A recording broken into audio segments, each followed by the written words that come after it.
Artur. I go to DePaul University. Right now I am an intern at JLL, so shout out to JLL. I am studying computer science. I'm in my third year.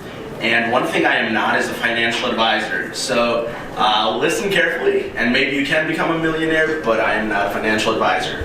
So also, I know there is some time for Q&A at the end, but I highly encourage you to raise your hand and ask questions in the middle as you have them, because otherwise you might forget them, and I want to make sure you get all your questions answered. So without further ado, we're going to start something very simple. Does anyone know how much Bitcoin is worth right now? Over 17,000. Over 17,000. That's very good, because when I made this slide exactly 24 hours ago, it was this much. And then when I looked this morning, it turned out I was wrong. So when I made this slide 24 hours ago, it was 13 and a half. How much it was worth exactly 1 month ago? I made sure to get it pretty exact. Anybody else? 6,000 is close. It was 7,000. So it went up $10,000 in just a month. And a year ago, like exactly a year ago, I made sure to be exact, just to, it was $770. So this is really meant to kind of get you excited. People are buying into this, and what they say is you don't buy Bitcoin to invest, you really buy it because you believe in the technology. Were you going to say something, BJ? Yeah, in 2013 it was like $134. Yeah, that's right. But before a year ago, we were in the hundreds. It's incredible how much it's really going up. So, going on, what is Bitcoin? Bitcoin is a type of blockchain, which on its own is pretty hard to understand. A blockchain is a type of distributed ledger. And what that is it's basically a peer-to-peer network. And what that means is nobody owns the blockchain, nobody owns the distributed ledger. Everybody owns it, not one person. So what this means is there are just anyone who wants to be a part of it can become a part of it. Anyone can contribute to the blockchain. Anyone can add their own improvements, but you can't add malicious improvements, because the whole thing about everyone owning it is that everyone has to approve your improvements. So if they see that you're trying to do something malicious, they're not going to approve it. You need a much more than a majority approval, and we'll see how that sometimes causes problems. But over there you can see kind of how it filters down a distributed ledger. A blockchain is a distributed ledger. Bitcoin is a blockchain. But although Bitcoin is like the big hype word, there's other forms of this. There is the Ethereum network and just many other types of cryptocurrency, which we'll call altcoins. But they're all very popular, and there's thousands of them at this point. But most of them are not well known and not very popular. Yes, Elizabeth? What's the Ethereum network? The Ethereum network is, so Bitcoin is actually, Bitcoin with a big B is the Bitcoin network. It's just the platform where, so for Bitcoin it's that Bitcoin is traded on, and for Ethereum it's the network that Ether is traded on.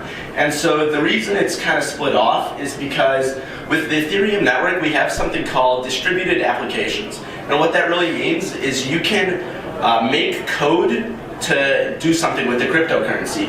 So for example, I worked on a project with a few friends where we created a vending machine. And so we were able to make a dApp, as they're called for short, and that used the Ethereum network to be able to allow people to communicate with our vending machine. So, what is a blockchain more than a distributed network? It's made up of nodes, which are also known as peers. Everyone keeps track of it. So what that means is anyone who is a part of this has their own copy of the blockchain. It's a growing list of records, infinitely long. And it's secured with cryptography. That's why it's so big. That's why people want to do it, because you can't change it. It's not owned by the government. It's what we make it. So what does every block hold? Well, it's a pointer to the previous block. That's what makes it a chain of blocks.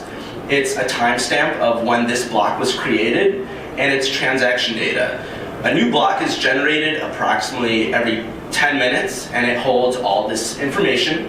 The transaction data is, let's say I send 10 bitcoins to you, and you send 10 bitcoins to her, and she sends 10 bitcoins to her, so on and so forth. And so this just keeps track of all of it. And of course, blocks have size restrictions. This actually causes a lot of controversy because right now, for Bitcoin specifically, the block restriction size is 1 megabyte, and a lot of people say that's not enough. So why don't we just make it bigger? We control it, right? Well, no, we already created this enormous blockchain. To modify it would take a lot of work, which causes two problems. The first problem is that we need everyone to agree, and the second problem is even if everyone agrees, this causes now two cryptocurrencies because it has to split in order for us to move on with this modification.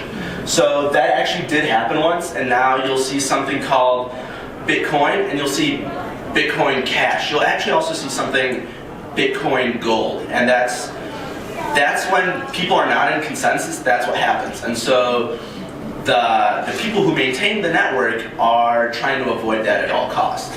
So who are these people who maintain it? Why do they do it? You might know them as miners, but we'll get to that in a bit. So the history of Bitcoin, since that's the cryptocurrency most people know, it was released by Satoshi Nakamoto. If you don't know who he is, don't worry, nobody does except he himself. He released, we don't know, released a white paper in 2008 that detailed this cryptocurrency. This wasn't the first cryptocurrency, but it was the one that everyone realized was kind of foolproof. They were like, this hasn't worked in the past, there's always these problems. Well, it turned out they didn't see these problems and people started to like it. One of those problems is the double spending issue. So basically, if you have some Bitcoin, and this is all on the network, nobody really monitors this, there's no bank. Let's say I have 100 Bitcoins, and I send 100 to you, and I send 100 to you. Well, now I've just spent more money than I have, EA for me, but now I'm really just generating money. The thing about Bitcoin is that that's not allowed. Each transaction gets verified by these Bitcoin miners that you might have heard of. What Bitcoin miners do is they basically solve just difficult math equations, but I'll cover that a little more in a little bit. As I talked about, the technology is open sourced by Nakamoto, so basically once he created it, he allowed others to contribute. And so with that, it began to grow. Not only did he allow others to contribute, but in early 2010, he stepped back, and ever since, we don't know where he went. He has not contributed since, at least not under that pseudonym. So basically, he gave it to the people. With it being decentralized, he doesn't want to be known as the person behind it. He wants to really allow it to grow on its own. So with that, the one other issue he solved was an incentive. So there's all these people on the blockchain, but why are they keeping track of it? Why do they want to be there? And where does this Bitcoin come from? It comes from the mining, and the incentive for mining Bitcoin is Bitcoin, obviously. So basically, in a nutshell, it's solving difficult math equations. What does that really mean, though? Well, this quote from Bitcoin.org says, "Mining is the process of spending computing power to process transactions, secure the network, and keep everyone in the system synchronized together." Again, what does this mean? Well, to be honest, it really means that we have to, the computers spend power to solve difficult equations. This proves that the Bitcoin is difficult, and although that's just the way it's put, with more research it begins to make sense. Basically, the more computer power we spend, the quicker we can mine this Bitcoin. So in the beginning, there was not a lot of Bitcoin miners, and they were able to make a lot of Bitcoins. And so these people are now probably rich somewhere. But as time goes on, there is more Bitcoin generated. Like I said, a block is generated every 10 minutes. When that block is generated, 12 Bitcoins are generated and awarded to the person or the group of people who solved that very difficult math problem. The math problem is called a proof of work, and what it really means is to make sure that solving more math equations is going to continue to stay difficult. The reason this is important is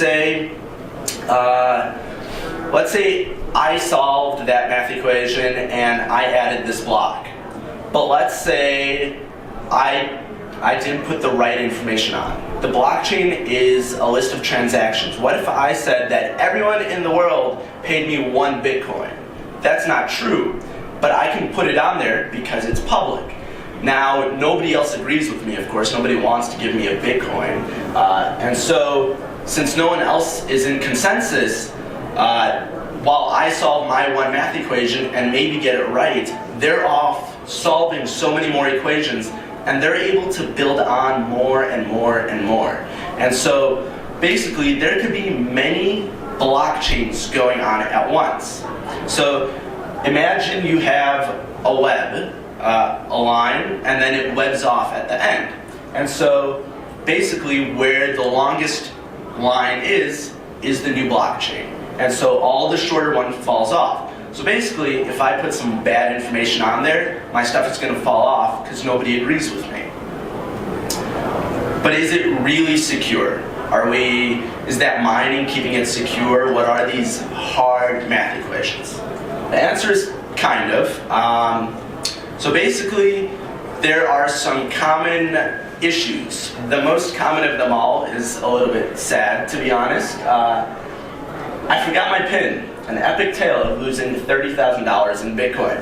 This was published October 29th when Bitcoin was worth approximately $5,800. So we'll say that at this point he's lost $60,000. Now, he hasn't lost it. It's still there. He just can't access it, but neither can anyone else.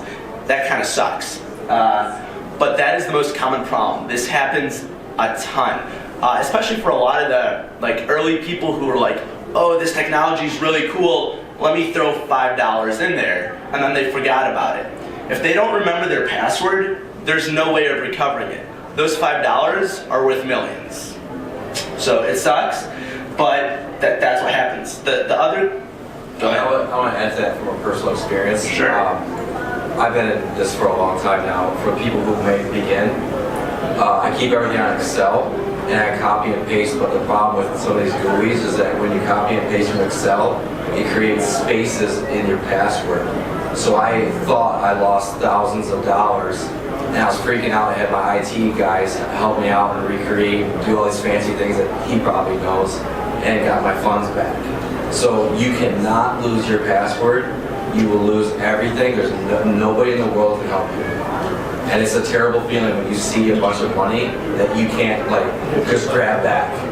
So I just want to add to that. And you're right. Don't lose your password. Yeah, when you copy an Excel spreadsheet, so what happens is that it turns it into an power something. Yeah. And then afterwards, when you do, actually it has, because it abbreviated that and approximated it. Yes. Yeah. So I went from 17 figures to 18, and that was the throw off. So. I mean, many times you are lucky if you can print it, otherwise it transposed one of the digits or something that really. Yeah, absolutely. Did I see anyone else who's going to add something? Oh, all right. So I'm just saying this is incredibly common. This is probably the most common issue where people just accidentally lock up their money. There's this one. This was also pretty recent. It was about a month ago. $300 million were lost due to a bug. So nobody lost their password. Nobody got hacked. It was just an accident. A user by the name of DevOps199 was curious about a bug that was discovered in the Ethereum network, specifically on a platform called Parity. And so this bug had some exploit and whatnot. And basically, before it was patched, he wanted to mess around with it. Somehow he realized he had taken $300 million with his code. He wasn't sure if it was real, he was kind of scared, and he just deleted his code because in an attempt to give the money back or whatnot, he burned the money more or less. With the code being deleted, there was no more access to the money. It self-destructed, and that was basically what the bug was. So the money is still there somewhere, but nobody could access it. What I said earlier about there being different types of Bitcoin, the only way to have possibly recovered this money was for Ethereum to split off into two separate currencies. And not enough people agreed to do that, and so this platform lost $300 million, which is kind of unfortunate. Now, of course, where there's money, there's thieves. That's just a rule of life. So I hope you're secure with your money. But this was from, it says 11 hours ago. At this point, it's about 15 hours ago. So this is something that happened quite recently. When you're not mining Bitcoin, you have to get it from somewhere. You buy it from an exchange similar to the stock exchange. And so basically, one of these exchanges called NiceHash was hacked recently, and they lost, $68 million. And that went to the hackers. So although these things are secure, it's a work in progress. So you have to be very wary of where you're putting your money, who's handling it, and things like that. So although they were a reputable source and enough people put $68 million into that account, they still got hacked, and that happens, and it sucks. But it's being worked on to prevent this from happening further. So RJ, you're only addressing the Bitcoin at this point, right? Because obviously there's multiple currencies out there. Those altcoins, yes. So I've been addressing mostly Bitcoin and Ethereum, and I guess I can explain why. So Bitcoin is obviously very well known. It was the first, it set standards. It has maybe a couple flaws that I will cover shortly, but it is the most trusted. There's also the Ethereum network, which I would say is the next most trusted, and those two are really the ones you want to trust the most. I'm not saying the other ones are fake or you'll lose your money, but you really have to do your research, because those, I'm saying there are thousands of other different coins. There is Dogecoin, there is Litecoin, there is Zcash. It's really just so many things. And a lot of them are trustworthy. There's other ones where, called IOTA, where it goes away from blockchain, but it's still a distributed ledger, and that's a little bit different, and I'm not going to cover that because it's just different. But there's so many, and just Bitcoin is the Bitcoin and Ethereum. If you understand those, you understand a lot of what's going on. So Bitcoin is a public thing, but it sounds like if you need a PIN, there must be authentication servers or something like that. So does somebody control those servers? Is there a person out there who somehow controls Bitcoin? So I wouldn't say there are servers. The servers, computers have to be running to mine these Bitcoins. So those are running, and those people who are mining have a copy of the blockchain. And so they're keeping track of it. But with a password, of course, you have to secure your money. You have two keys when you have your e-wallet, is what they're called, where you store your Bitcoin or whatever coin you have. You have a public key, which you can share with anyone. So people can send money to your public key. And you have a private key, which you don't tell anyone, because telling someone your private key is basically giving them your password, and you cannot change your password. That is essential to understand. You can't change your password, you can't recover your password, don't share your password, don't lose your password. So basically, when you send money, you're encrypting it with a public key, and you can prove that you sent it with your, I got that backwards. You encrypt it on your end with your private key, and it can only be decrypted with your public key. That's how people know it came from you, because if it got decrypted and using your public key and it wasn't encrypted using your private key. Other way around, right? So public key encrypted, decrypted using. Well, so you don't share your private key, and so if you are sending a message out, then you encrypt it using your own private key, and then people decrypt it using your public key. Now the other way around, sure, if you are receiving someone's message that it's not yours, they already encrypted it using their private key, and you are now decrypting the message you just received using their public key.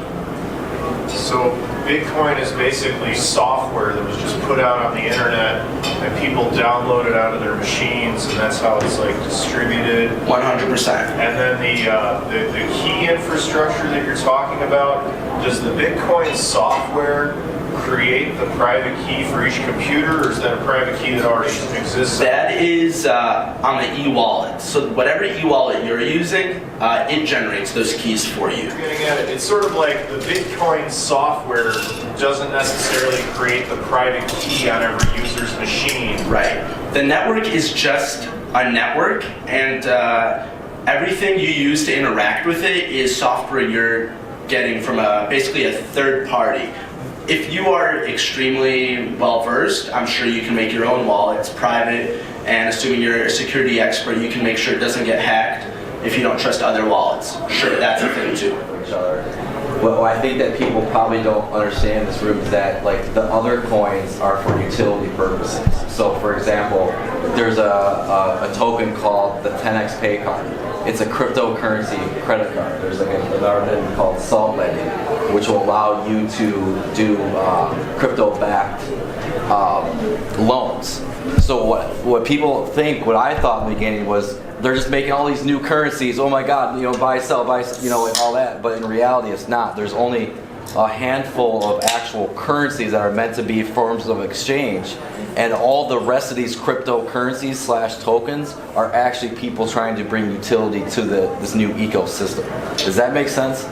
So they're not all currencies. Blockchain. So using blockchain for doing some inventory control. So where are their servers? Are they on a public network? Do they set up their own series of blockchain servers that kind of respond to their requests for information, or? But every server is a participant. So every computer is a participant in the network. For all transactions, whether it's foreign exchange, whether it's inventory control, whether it's whatever else. From public and private networks as well. So Bitcoin example that he's using over here is very much an example of public where everybody is participating. Right. Example you have for Walmart, Right. or in some other cases supply chain, other areas, are very much tied to multiple parties agreeing that this is their network, and then they use that as a blockchain exchange. Exactly. So that's known as a private sort of like. The reason Unit. So he bought 16 of them so that he can mine in his house. Like ASIC chips, or These are graphical chips, It's Yeah. like the graphic cards that you use in your computer. So he bought 18 of them, so he's going to put up, stack them together, and then Now tell me mine. what the electrical bill's like. Does he have neighbors? it's a full No, zero. Out of this yeah, world. it's funny because It's out of this world when you start trying to mine. Yeah, so cost. when I asked him, he spent about $5,000 to $8,000, but he said he has already recovered the money that he has spent. But is it anonymous? So lots of people jumped on cryptocurrency for illicit activities. A lot of people want to use cryptocurrency to do things maybe they don't want to share with other people. Basically, yes and no. It is anonymous from a naive perspective, in the sense that like if you have 100 Bitcoins, I don't know that. But if you really want to find out, it's probably doable. For example, if you've ever heard of the dark web, the guy who ran the Silk Road, thank you, he was caught, I'm sure, because it got traced back to him. Side note, when the FBI forfeited his Bitcoin, they became the second largest holder of Bitcoin. That's no longer true. But basically, data is sent no matter what, especially when you're on websites like Facebook and things like that. Even if you don't know it, data is being sent. So if you're specifically looking to be just incredibly secure, there are those other altcoins, a few of which specifically specialize in being more secure. Bitcoin is secure, and anonymous, but not if you want to be entirely hidden. Your ledger still has all the account information except for the names, right? Exactly. So it has the transaction data, which doesn't necessarily mean you know who sent things. But for example, you are a fake charity foundation and people are sending in all this money because they want to contribute, and they say, okay guys, we've got the money, now let's run or whatever. And they just start moving the coins out of that fake account to a real account that they want to use for bad things. That transaction exists. We can follow that transaction to see where they spent our money. So it's anonymous, but not as anonymous as you may want it to be. Can you hide behind a VPN and use Bitcoin or no? The transaction still exists because you can hide behind a VPN, sure, but your keys don't change. Your wallet ID doesn't change. You still exist. It doesn't matter where you are. How do you pay taxes? If you want to. If you want to. So here's the thing. He mentioned fiat currencies. So it's half joke, half people avoid taxes. So basically, Bitcoin is, or really any cryptocurrency, is not a fiat currency. It's not declared illegal tender by any government. It's not backed by gold or anything like that. There's no way for the government to get at your money because it's in your wallet. They don't know how much money you have per se unless they want to put that time and effort into cracking that anonymous aspect. Or cash it, right? Right. Now, once you cash it, I am no expert in taxes, but so then it becomes like capital gains, and you have to pay taxes on capital gains. At that point, They'll get you. Yeah, they'll definitely get you. Yeah, if they want to get you. Are there transaction fees too involved with this? Yes, absolutely. Yeah, but they're minuscule. Well, Steam just announced today they're not going to handle Bitcoin anymore because of the transaction fees have gotten so high. They absolutely did. So basically, what is happening is so many people are saying that Bitcoin is super cool and all, that they're going to keep investing. There's not as many miners joining. The one thing I mentioned way earlier about it being difficult to solve these math equations, that's still a thing. It takes time, and the people who pay higher fees for these transactions get the fastest response time of their transaction being authorized, basically. So There's a concept of proof of work. exactly. So that's that difficult math equation that I'm talking about, and basically it costs all that CPU to solve these problems. All these people buy computers. There are literally farms of these machines meant just for this, and it's still either not enough or just not enough right now. And so people who spend more on fees are prioritized.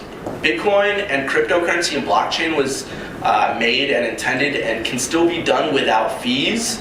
Just good luck finding it if you need it in any certain priority. So theoretically, what happens when there are no more Bitcoins? Right. I'm going to answer that now because I don't remember if I put it in here, but it's very important. So we will run out of Bitcoin. The way Nakamoto created it is in the very beginning, 50 Bitcoins were created every time a Bitcoin was mined. So every time one of these proof of work problems was solved, we had 50 Bitcoins awarded. And then it was halved to 25. Right now it's at 12. It's going to keep decreasing until I believe the year 2040. Don't quote me on that, something like that. Last thing I read as well. Okay.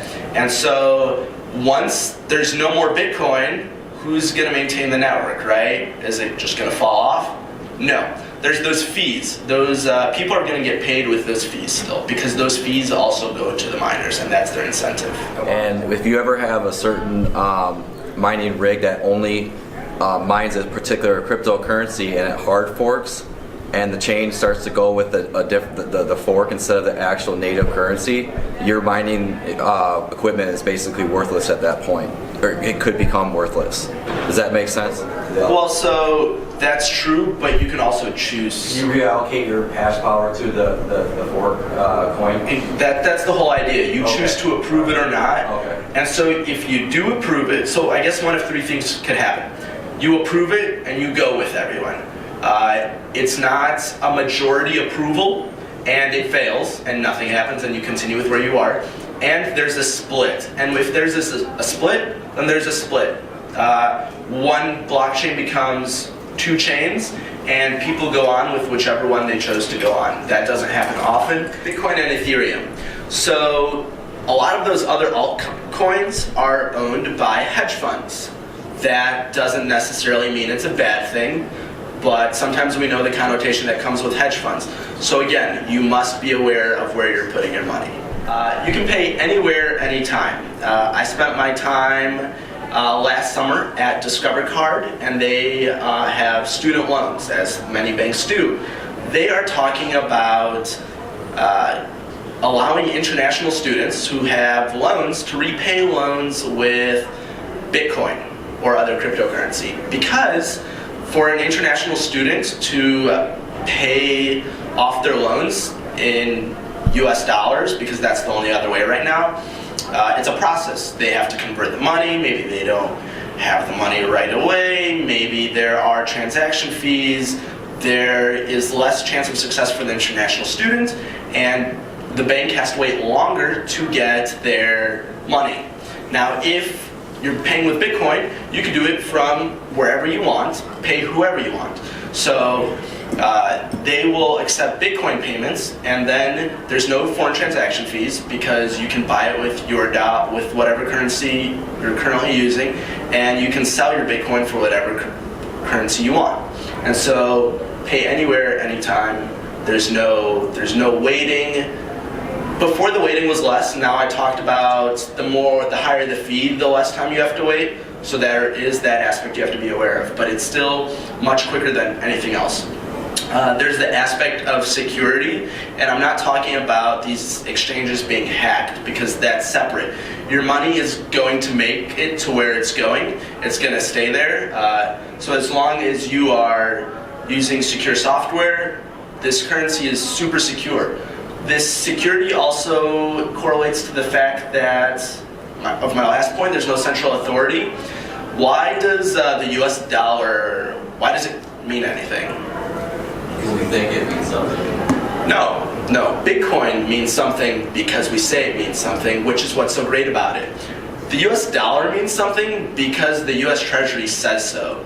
I don't know the specifics of this, but in 1971, Nixon ended what was basically the US Treasury said that the US dollar or whatever is good to, it's legal tender and good to repay all debts, something like that. I don't remember the exact language. And it's backed by gold or something. And it used to be backed by gold, yes. But after that, it was no longer good to be exchanged for gold. And after that, that was it. The US dollar meant something because we were told it meant something. And that's not just the US, that's a lot of countries, I think even most countries. So with Bitcoin, it means something because we say it means something, and as we can tell, a lot of people say it means something. Yes? Why would Discover, with a volatile type of a currency, why would Discover want to take a chance in getting the risk management of somebody paying off a loan with a currency that can fluctuate? When I heard that was the first thought that came to my mind, and it was quickly answered. They would use a third party that would basically, for a small fee, take that risk on them. So the Bitcoin is paid to the third party, and the third party gives that exact value that was paid to Discover. And so basically, that third party hopes that the value goes up or doesn't fall too much. For a small fee, you could get a lot. But yeah, no central authority. This is just like it's the biggest part of the blockchain and distributed ledgers. We have no one to tell us what it is. Disadvantages. So, of course, this is new, although the oldest one was created in 2008 and really went active in 2009. So it's still ongoing development. As we've seen, there have been some hacks, things happen. So it's always ongoing and it's always being improved. A lot of people are beginning to accept these cryptocurrencies. Bitcoin, for one, is rising astronomically. Honestly, Ethereum has also doubled in the last 2 months, I believe. So that's still considered low acceptance. So with that, there's risk. If people, for some reason, start to fall off, But more what it means is we would be doing so much better if more people started to accept it and try to be a part of it. And so that's why it's so important to kind of learn about these things. Disadvantage, of course, is it's used for illegal activities. Now, of course, that doesn't tie you to the illegal activities because, of course, none of you would be a part of that.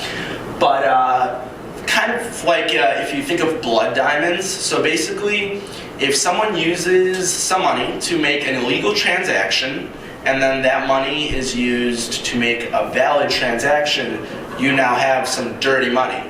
Now, of course, there's no like bad implication for you. It's not going to come back to you because like you're not liable for that. But you do have that dirty money, and if that's not something you're okay with, this may be a disadvantage to you. That happens in our everyday lives every day. We hold drug money in our pockets right now. Right, that's so just cash. yeah, I don't think that you're giving it a bad connotation for a reason that we live with every day. I'm glad you pointed it out because I agree with you. Okay, all right, so that, but I think that we all participate in a drug trade. We just don't even know it. Like I said, low acceptance equals risk. That's what I'm saying. The more acceptance, the better. One of the things everybody has decided now they have to go make their own currency. These last two are on the disadvantages side purely because some people would find them as disadvantages, but these aren't disadvantages to everyone, but I didn't want to make a neutral side just for 2 bullets. Volatility. It goes up and down a lot, and I can tell you that a lot of trading firms love this. They're making tons of money. Theoretically, so could you if you do some research, but again, volatility isn't necessarily bad. What it means is it's gone up almost $17,000 in the last year. It could fall at any second. It could double tomorrow. Well, they're predicting that it will go up to 60,000. I saw that prediction. It'll go up to 60,000 before it falls to what, 1,000? Yeah. Something like that. I don't remember who made that prediction. I don't know if I want to believe So can it. the stock market. What? So can the stock market. Stock market can go up and down too. Yes, absolutely. And we're about to connect to that. But my last note, irreversible. Basically, if you send your money to someone else, you're not getting it back unless they give it back. This is possibly a disadvantage because chargebacks, if someone doesn't get a service that they paid for, they just do a chargeback on their credit card, get their money back, the credit card company deals with that. There's none of that with a blockchain. If you sent your money, that's it.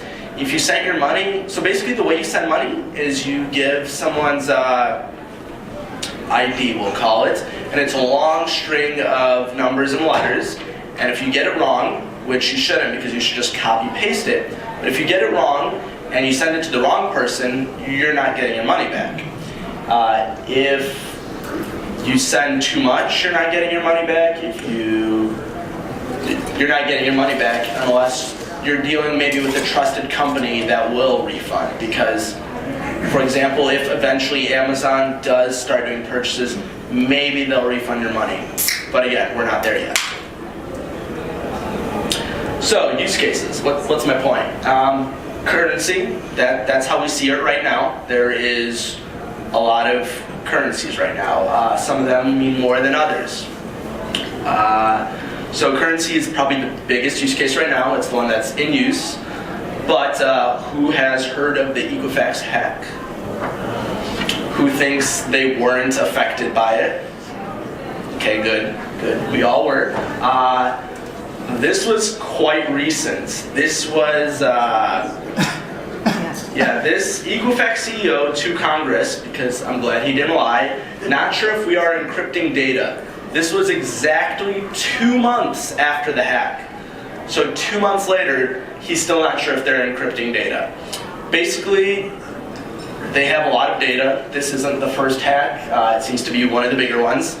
What if instead of having a social security number, you had an e-wallet or a wallet ID?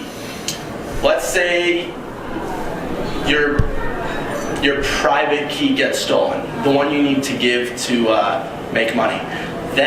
Or to spend money. that would be bad, but it's extremely unlikely. Your social security number gets stolen because there was a breach at this company. The only way that would get stolen is if you gave it away. So, and then you could basically disassociate from it and create a new one. Social security numbers, you're not getting a new one. It's just not happening. Social security numbers can be, I don't want to call it hacked, but basically with a few data points, I could know your social security number. It's based on like your date of birth, maybe either your country of origin or your state of origin, and a few other things, and you know the person's social security number. It's scary. I only learned that recently. So a use case is identity. Smart contracts and Internet of Things. These two tied together, they have a lot of overlap. Smart contracts, they don't work on Bitcoin. They are on the Ethereum network and possibly some other ones. They are used for those distributed applications. A smart contract was used for that vending machine I talked about that I made. Me and a few friends, we decided maybe let's play around with this. It was simple proof of concept, but we made a vending machine that could talk to your wallet, and you don't need anyone to refill the vending machine. You don't need a credit card to buy from the vending machine. You just need your e-payment. And so basically, these smart contracts execute code, and you have a third party or a middleman for things that you don't need to trust. They don't necessarily, they take a fee, but it's a lot less than the Bitcoin fee for Ethereum network. And basically these smart contracts, you can go online and play rock, paper, scissors with someone. You both put a little money in and the winner takes most of it and Ethereum takes a little bit of it. Little things like that. Has anyone heard of the $1 Million website? It was a website pretty long ago, but basically some person decided for $1 you can buy a pixel on my website. And people bought it. He made a lot of money, and basically they bought enough pixels to put their logo on the website. So they advertised because a lot of people were visiting the website at the time. Someone thought this was a good idea more recently and made the 1,000 Ether website. And again, I don't know how much they made, but if they made 1,000 Ether, 400 times 1,000, that's 4 million. Am I doing my math right? It's a lot of money. So, Internet of Things in general is just connecting software to hardware. You start connecting your e-wallets to your hardware. So the vending machine, maybe drones, things like that. You start connecting things and it gets really cool. We get a lot of new use cases. Some things recently in the news that I've seen. Bitcoin's price passes X dollars an all-time high. There's no actual amount there because I've seen this in the news probably 5 times in the last 2 weeks. So it's irrelevant how much, it just keeps passing. Winklevoss twins. The Winklevoss twins are the ones that Mark Zuckerberg allegedly stole Facebook from. And so after they sued him, they won, I believe, $65 million. And a couple years ago, maybe 5 years ago, maybe less, they put $11 million into Bitcoin. They recently became Bitcoin billionaires, and I believe they hold one of the most amounts of Bitcoin. So they know where to put their money, I guess. So that's kind of cool. And this last one is pretty cool. It's kind of local, but it's for everyone. The Chicago Mercantile Exchange and the Chicago Board Options Exchange are both releasing, respectively in 3 days and in 10 days, the ability to trade Bitcoin futures. Basically, you can bet against Bitcoin and other, it's specifically Bitcoin. Anyone who's like at his level that has said, in my presence, back investing in Bitcoins. If you had anybody, can you think of anyone really fun or with big notoriety that said, I'm in? But yeah, so these 2 local companies are allowing for you to be able to I guess, bet against or for Bitcoin without actually buying Bitcoin. I don't know how I personally myself feel about this because again, the initial intent of Bitcoin was it's not a stock. A lot of people say it is the next big invention since the World Wide Web. Again, I'm not going to say how I feel about that, but allowing basically if we want to do something like create an identity out of something like a blockchain, but we also want to bet against Bitcoin. We just have to be careful of keeping those separate because, I mean, that would just be weird. So that's most of what I have. Here's some resources. So this first one,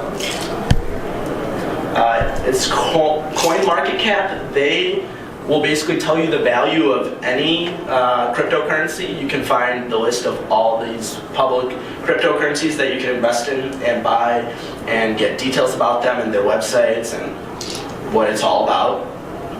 Bitcoin.org, specifically their frequently asked questions site, was just super helpful for me in making this and my personal learning and involvement with it. It just has a lot of great information and answers questions and breaks things down that are difficult. I'm going to skip the third one, the Block Explorer. So the blockchain is public. Only miners add to the blockchain and I guess keep track of the real blockchain. But Block Explorer, you can go to any block and see the transactions in there. It'll post them live as new blocks come in, and especially as new transactions come in. You might not make a lot of sense out of it, but it's just really cool to see that this is happening. You'll see there who's sending money to who, even though you won't actually know who these people are. You will see how much they're sending. You'll see some people sending 0.00000001 of a Bitcoin.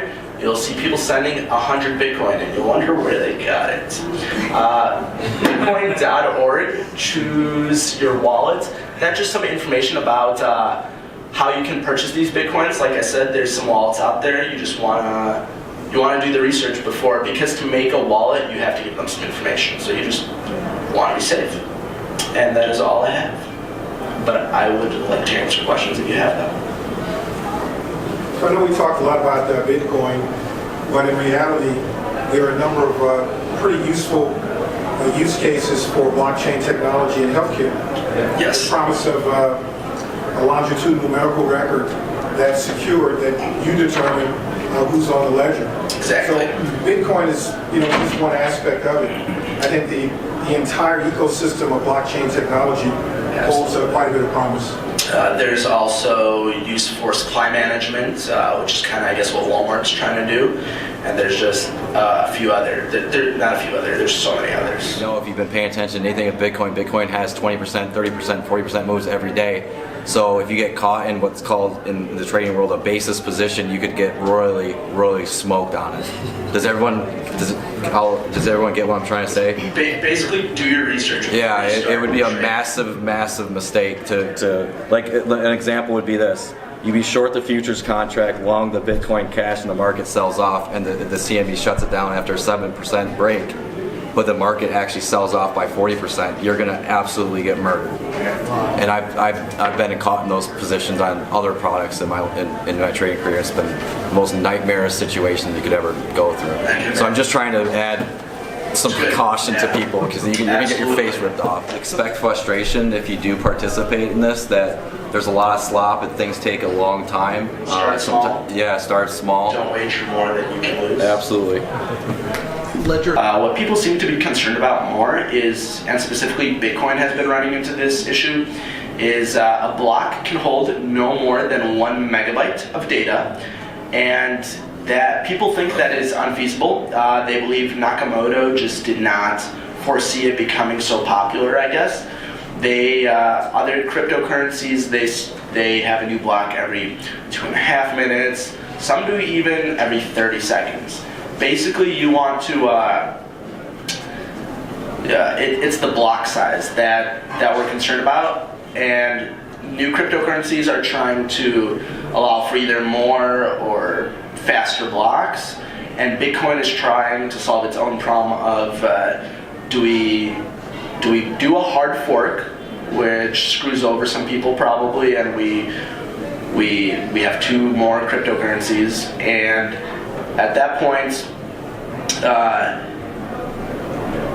it's really not about the ledger size. It's the block itself. Because Walmart, that example is really important, right? That is actually tracing your produce from, like, literally field to the hand of the consumer as to what's going on.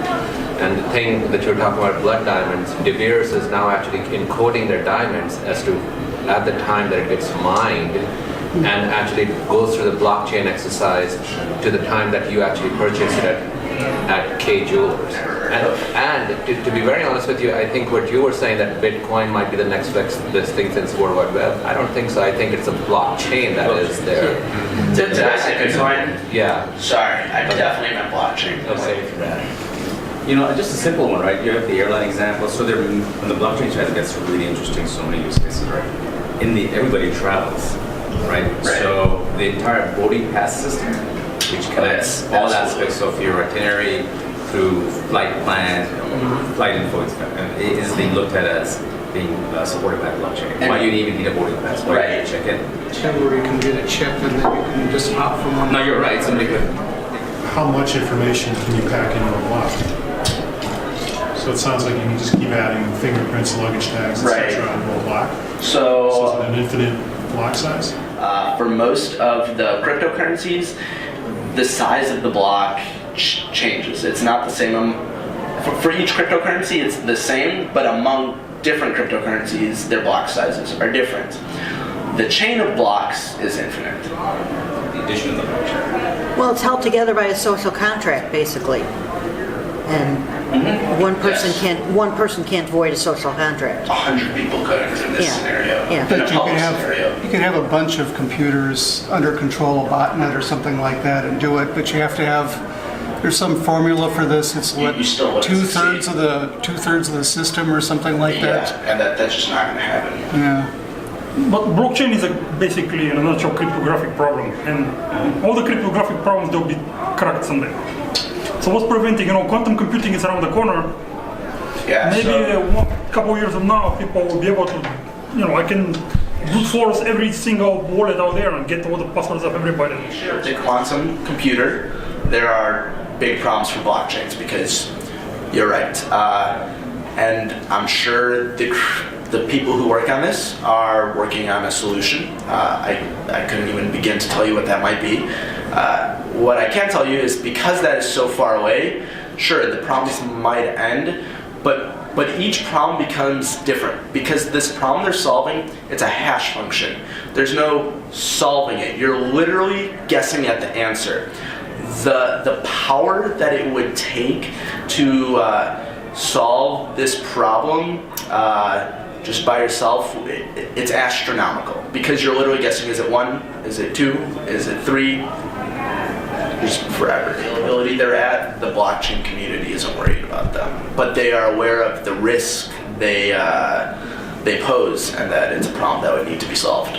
There are other types of distributed ledgers. One of them, I know the coin they use is called IOTA, I-O-T-A, and I know it's an acronym. I don't know, I believe it would be different. Actually, I just heard a talk by this guy. It's not an acronym. He made it very clear. It's just the Greek word for the smallest particle that he could find. Gotcha. So yeah. But even though it's Internet of Things, he says it's not an acronym. Excellent, guys. It's a great presentation. Thank you for watching. This video was produced by Cyber Savants, your unique technology partner. Please contact us at 1-800-408-3816, or we can be reached on the web, www.cybersavants.com.